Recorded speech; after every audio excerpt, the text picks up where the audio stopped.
Juste pour rebondir sur ce que tu disais, les jeunes ont actuellement comme référence Thomas Sankara. Thomas Sankara est parti il y a un moment. Comment Thomas Sankara a-t-il pu marquer l'histoire de l'Afrique au point que les jeunes aujourd'hui s'en servent comme une référence? Je sais que la question n'est pas très facile, mais essaye de nous camper au moins une réflexion sur laquelle on peut se reposer. Oui, rapidement. Je pense que Sankara, d'abord, il a vraiment incarné au-delà. Bon, je reviens sur la jeunesse. Hein. Il arrive très jeune avec Compaoré. Vous savez l'histoire, je vais pas y revenir.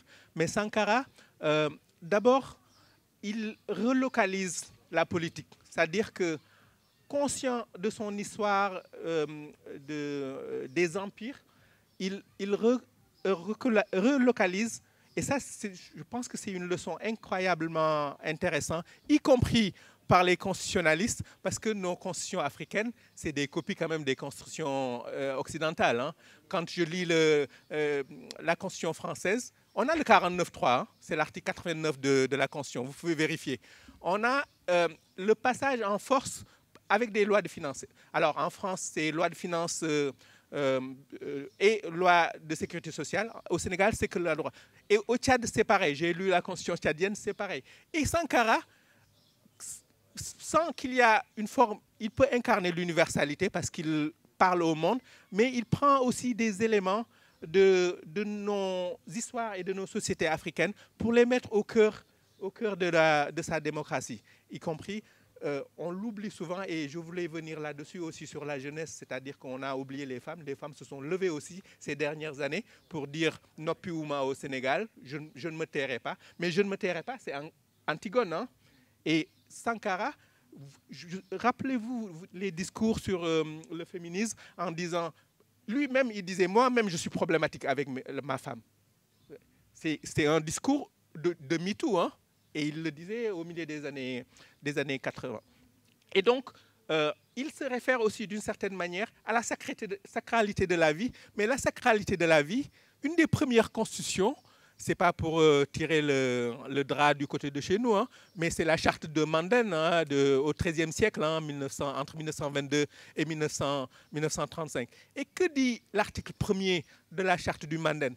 C'est une vie vaut une vie. C'est même pas une vie humaine. L'autre jour, j'ai eu un débat avec un constitutionnaliste qui disait une vie humaine. Non, la charte du Manden dit une vie vaut une vie. C'est-à-dire que la fourmi, sa vie vaut autant que la mienne. Ça change tout. On est en train de revenir là-dessus sur les questions de respect de la vie humaine, d'écologie, de sobriété. Et Sankara s'est inspiré de ça. Alors, c'est pour ça que je crois que la jeunesse d'aujourd'hui s'inspire. Et puis, la dernière chose sur Sankara, c'est aussi une forme de radicalité. Regardez sur Internet, il y a un moment où il est à côté, François Mitterrand est à côté, et il se lève, il donne une leçon mais d'indépendance incroyable, quoi. Et on se dit, mais ça y est, lui, il est mort demain, quoi. Ouais. Pour dire, nous, on n'a plus besoin de vous, on a besoin de coopération, d'égalité, d'échange, mais il n'y a plus de dissymétrie entre la puissance ex-coloniale. Il le disait comme ça devant Mitterrand. Et je me rappelle, je regarde Mitterrand, il a les yeux baissés. Bon, après lui, il a une forme de sagesse, il prend la parole, il retourne le truc. Hein? Et oui, et le revolver. Donc c'est une forme aussi, presque je dirais, d'insolence, voilà, merci. Oui, c'est ça. Et je crois qu'en plus, et ça fait un écho à cette jeunesse aujourd'hui, parce que cette jeunesse, elle a souvent dans la bouche le mot respect. Mais la question du respect, elle ne va pas au-delà de la relation interpersonnelle. Elle est plus profonde, elle est plus consciente ou plus inconsciente. Elle est plus dans la profondeur de notre histoire, de la dignité dont les Tunisiens ont rappelé en 2010 et 2011, de la liberté, Ouria, et surtout, mais ça vient aussi de l'humiliation. Hein. Au Maroc, il y a ce concept de la ogra. Et les gens, ils se sont levés, et je n'ai pas parlé du Maroc, mais il y a eu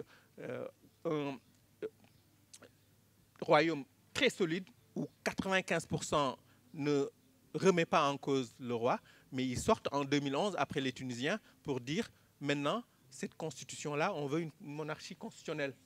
Et il y a une telle force à Casablanca et au Maroc que le roi fait un discours le 9 mars 2011. Donc on est encore sur ce...